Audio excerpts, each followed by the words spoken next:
Apart from being very famous for being Macaulay Culkin who's gone to the gym, I'll do that again actually. Apart from being very famous, apart from being famous as Macaulay Culkin going to the gym. I think he goes to the gym. He's in great shape these days. Oh, 2 years. He's looking good. Actually, if anything, I'm flattering myself. Oh, Owen Jones, how are you? I'm pretty good. How's it going, Curtis? Let me Oh, see you. very IRL. IRL. IRL. You are. You're much prettier in real life. Well, I'll take that. I'd say that I'm obviously I'm like Macaulay Culkin after all the crack. Sorry, I should not. Don't. He hasn't taken those drugs. This is not how I thought it was going to go. No, the last time...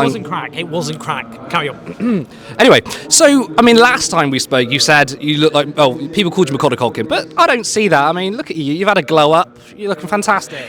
Well, I just think, I think after these last few years have been such a calm, soothing period to have lived through. So I think it's always really good for your looks, I feel. Kind of, that's my skincare routine, which is living through an age of kind of tranquility and social progress. Well, I'm glad you're getting better as the world gets worse, but I suppose we should talk about politics in your party, because we're both at your party conference. I suppose the most basic question is, how far, day one, how's it gone? Well, I think, the people here who have signed up, who've turned up and spent time and money to be here are really committed people who have, full of idealism. They've seen the country and the world go to shit, the economic system, the wars, Afghanistan, Iraq, all the rest of it, the genocide committed by Israel. And they want hope. They can see fascism on the rise, and they feel that unless we do something to get our act together, then, this isn't just a case like before, like, we're up against the neoliberals. Like, we actually are against the rise of fascism. And I think we need to just, understand those odds. And I think that's what people here get. And I think they've been let down by all this absurd farces that have taken place. And just got to be honest about it. I mean, there's just these kind of public infighting, dramas over launching and the membership portal and money and legal threats. And I know, obviously, people would point to the media and all the rest of it, but then, a lot of your party people have been briefing against each other to various newspapers. So you just kind of think, well, I think that's a shame, and I just, I think I was hoping myself that it would be kind of a big effort to draw a line under that, but then, we've had the whole, obviously, because then action was taken against SWP, National Secretary and all the rest of it, and then Zara Sultan announced she wasn't going to conference, and that's the main headline of the Guardian website.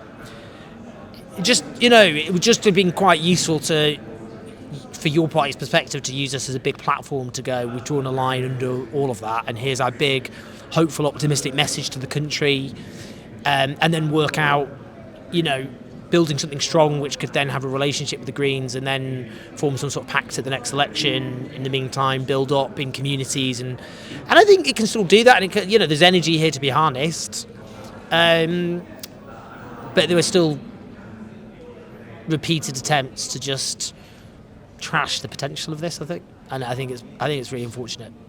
Yeah, there's a lot of internal discussions, fighting. This weekend is supposed to be looking inward for now, even though you've got speeches from Jeremy Zama and other people saying we need to take on fascism, the far right, Nigel Farage.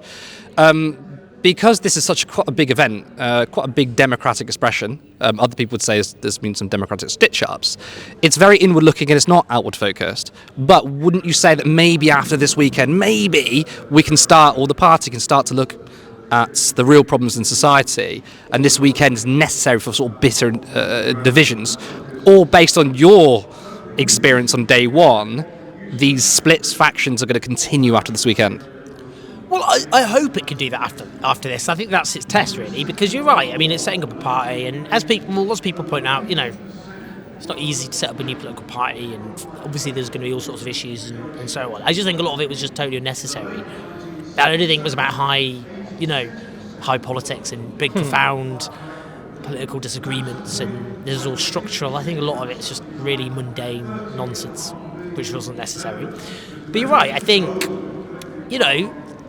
it's not like, on the actual conference floor, people were actually there feeling united with each other, feeling they were part of a movement that they wanted to work.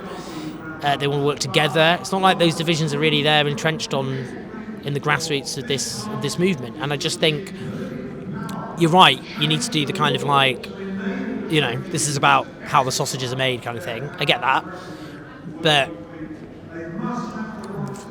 this has to work. They have to just use this weekend then to say, well, we've set up the basic structures, and now we can go out into our communities and go out to the country to build an alternative. I was concerned, I think, speaking to Max Shanley, who I've known for many years, with his Democratic Socialists,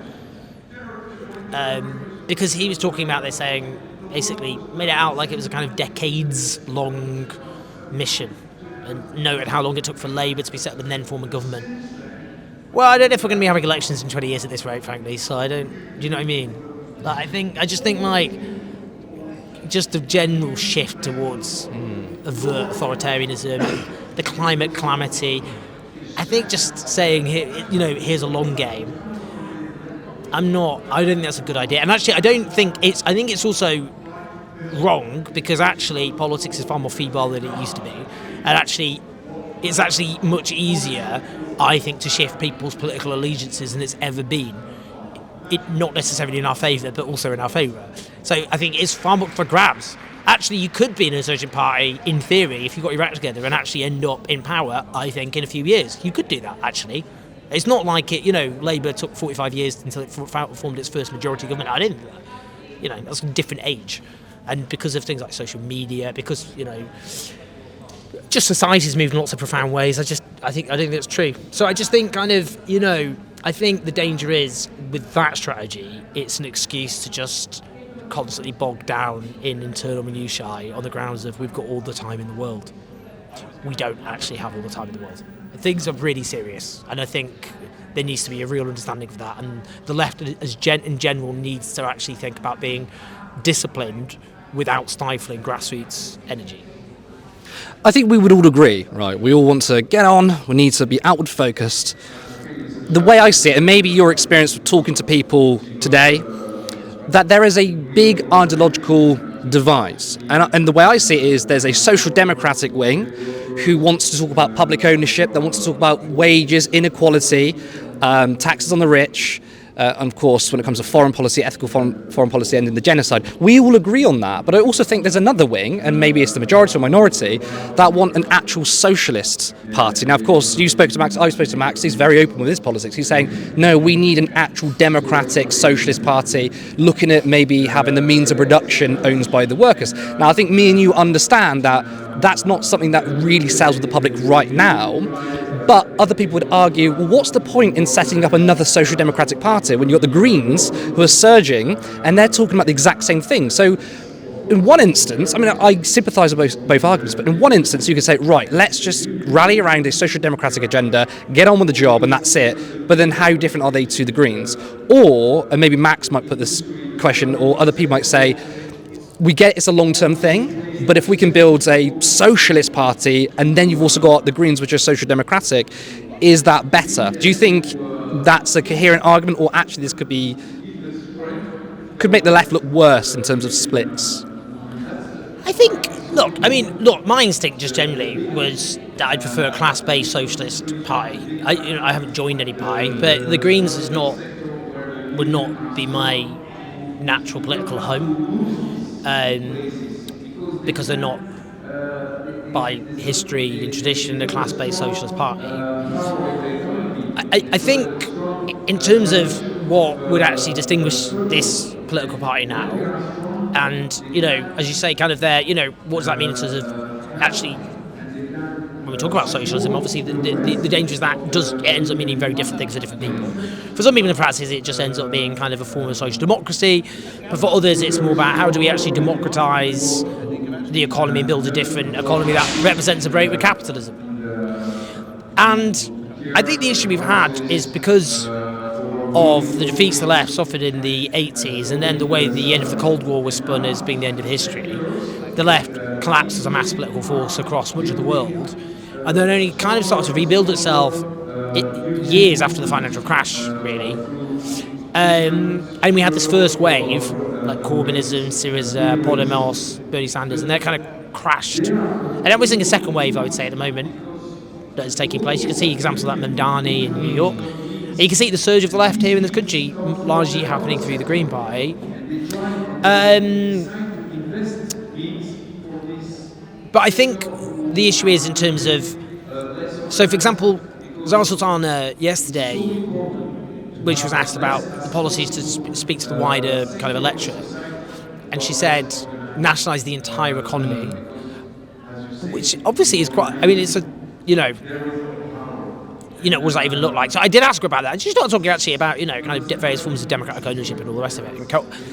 But I mean, the fact is, we have not come up yet with a convincing, viable replacement of capitalism in its entirety. That's like Mark Fisher right now, actually. Well, I know. I mean, well, you're right. No, I think you're right. I mean, we haven't, which is why we talk now about how we, obviously at the moment, that's why the focus is on things like public ownership of utilities and services, but also talking about, look, the Maiden Plan in Sweden, which was never properly executed. It wasn't, but they tried to introduce it on the basis of gradually democratising the economy by kind of shares of companies, gradually bringing them into public ownership, and the state having democratic having democratic ownership that grows across the economy. That's the fact is we haven't yet come up with. So in practice, we all end up promoting various forms of social democracy in practice. That is what's happening. That's what because what happened is social democrats abandoned social democracy. Yes. And did liberals ever stand up for what is called liberalism? If you want a consistent liberal, you want a consistent social democrat, you need a socialist. Yeah. It's things like like liberal precepts are like supposedly like civil liberties, or like international law. Like, look at all the liberals who went along with Israel's genocide, refused to speak out about it. But the point I'm making is, in practice, with social democracy collapses as a political force, both firstly by accepting neoliberalism, particularly in the 80s and 90s, and then accepting what was known as austerity after the financial crash. So then, we've ended up in practice taking a lot of what was social democracy and making it more radical and trying to make it, more transformative in the 21st century concept. We haven't come up with a wholesale alternative to capitalism. We just haven't done that. And I think it would be fascinating to see actual detailed, proper, thorough work into how that would work and all the rest of it. I guess the issue is, again, speaking to Max before, was, he was very frustrated with Jeremy Corbyn and so on, and saw this as this isn't about these top-down big individuals at the top. It should be about the grassroots. But just there's an idealised way of looking at things and how things should be, and there's the practical fact that hundreds of thousands of people would not have signed up without Jeremy Corbyn, and to a lesser degree Zara Sultana. It's just a fact, and for him then if he because if you wanted to come up with another party, which if he's frustrated with them and thinks he's with Jeremy Corbyn, he doesn't like his approach and the people around him and all the rest of it, I get that. But then how would have this it's been shrunk because of all the infighting, but even 50,000 members, how would this, because there's been so many left projects throughout history which have all failed, and they just they get a few thousand here and a few thousand there. It's just the fact that he brought that together. So you kind of just think, well, it shouldn't be about all individuals, but actually they played a big role in doing that. And I don't think, realistically, those hundreds of thousands who signed up were signing up on the basis, actually, of we want this to only promote a kind of wholesale replacement of capitalism, which we haven't actually worked out yet. Well, I mean, as a Marxist, I agree with you. I mean, my ideals is literally means of production in the hands of the workers. But when Zara says something like nationalise the economy, that scares a lot of people. To be honest, it's not my version of socialism anyway. But you're right, and many people think the same. One, Jeremy Corbyn, big thickhead, but two, would you get 800,000 people sign up? Would you get 50,000 members if from the offset it was like, we are looking to replace capitalism in its entirety? I completely understand that that's why debates need to happen. So, but I agree with you on that. What I do want to ask you is, apart from being very famous for being Macaulay Culkin who's gone to the gym, I'll do that again actually. Apart from being very famous... Apart from being famous as Macaulay Culkin going to the gym... I think he goes to the gym. He's in great shape these days. Oh, 2 years. He's looking good. Actually, if anything, I'm flattering myself. I'm flattering you, so this is good vibes here. Your experience, and a lot of people know you as the person who goes to party conferences and doorsteps people. We love it. How has your experience compared to the Labour Party? Everyone's kicked out. Have you managed to speak to everyone you wanted to, or has there been some people who don't want to speak to Owen Jones at conference? No, everyone. Very receptive audience. No, people very sweet. No, I haven't been kicked out like I was at Labour Party conference. No, Labour Party conference, they kicked me out when I was on the train home. I was like, what's the point of that? That was Luke Akehurst. I kind of Fascinating interview, by the way, with Luke Akehurst. Fascinating. One for the ages. I think I respected being kicked out because I kind of like respect pettiness. Like it's when like Keir Starmer unfollowed me on Twitter, and part of me was like, fair enough, kind of funny. I don't know. I just think pettiness is kind of funny. You know what I mean? Like when people sometimes are petty, I'm just like very funny. I was like, you are now banned from entering Labour Party conference. I was like, that's funny. But no, so I haven't, no pettiness here. No, I mean, lots of people here I've known for a very long time.